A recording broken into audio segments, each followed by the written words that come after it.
Assalamu alaikum, hurmatlı tuğanlar. Bugün mına жерге kaydıger emez, özünün mekenine, özünün жерine dep kүйгөн kaydıger emez bizden ul kızlarыбыз, ağalarыбыз, inilerimiz gelip oturат da. Biz bugün biйликтегилерден ушул жерде депутаттарды колдогон адамдар отурат да. Biz бийликтен, депутаттардан суранып, карап койгула, силер тарыхта калгыла деп суранбашыбыз керек тугандар. Бүгүнкү күндө биз ошол 90 депутаттан талап кылышыбыз керек.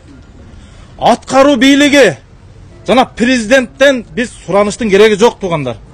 Бүгүн биз өзүбүздүн уул кыздардан талапты коюп, ошол ратификациядан өткөзбөш керек экенин биз катуу талап коюшубуз керек.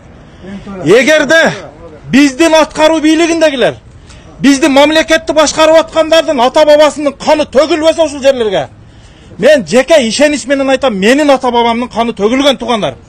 Ушул кыргыз мамлекетинин жерлери үчүнчү бизге канын төгүп калтырып кеткен мекенди кантип коргоп кала албайбыз жигиттер?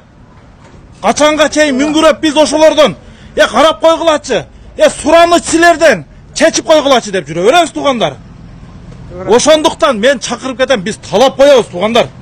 Эч качан суранычтын кереги жок, себеби 2 жыл мурун ошол депутаттар келип ар бирибиздин үйүбүздүн алдында сагалап жүргөн, бүгүн биз олордон эмне үчүн суранышыбыз керек? Биз эл бар, ошолор ошон үчүн ошол жерде чиновник болуп отурат. Ошол жерде бизди алдап башчы болуп жүрүшөт ошол жерде. Элдин эсебинен бала чакасын багып жүргөндөрдөн эмне үчүн суранасыздар? Талап коюшубуз керек тугандар. Бул кемпироват эле эмес, кемпироват бир гана ушул 5 айлык өкмөткө тиешелүү эмес тугандар. Бүтүн Кыргызстан боюнча керектүү нерсе. Бүгүн Баткендин башына түшүп аткан иш эч качан мына жердеги 5 өкмөттүн башына түшпөйт деп отурбагыла жигиттер. Барыбыздын башында бар мындай нерселер. Биздин ата бабалар калтырып кеткен мекенди коргоп кала албасак, онда жигиттигибиз өлсүн. Качанга чейин суранасыңар? Мен ошондуктан урматтуу деп дагы айтпайм, урматсыз деп дагы айтпайм. 90 депутат көзүңөрдү ачкылагын айтып коеюн. Өлүп алганыңар болсо, ошол ратификациядан өткөзүп койгонуңарды көрүңөрдөн казып алып жазалаганга чейин барабыз айтып коеюн. Эсиңерде болсун, эсиңер ота барда этеңер жыгыла тугандар. Эркексиңби, жигитсиңби, элиң үчүн, мекениң үчүн туруп бер, ошондо элдин улуу болосуң. Болбосо депутаттыгың бир тыйын. Оң кулак, сол кулагың менен уклагын 90 депутат. Ишенич менен айтабыз, Кудай кааласа, Кыргыздын уусучу куруу эмес. Эч ким калбай калса, жалгыз чыкканга кудурет жетет айтып коелу. 90 депутат силерге бул.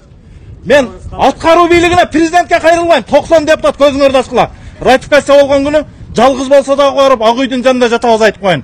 Оң кулак, сол кулак, Кыргыздын жигиттери эч качан ата бабабыз калтырган жерди бербейбиз биз ушул күнгө чейин. Менин дагы ошол жерде чоң атамдын көзү өткөн. Менин дагы 4 атамдын көзү өткөн ошол Кызыл Октябрда көлдүн боюнда жатат, Кудай кааласа. Мына жерде аксакалдардын баары билет. Биздин чоң аталарыбыздын сөөгүн эч кимге берип койбойбуз.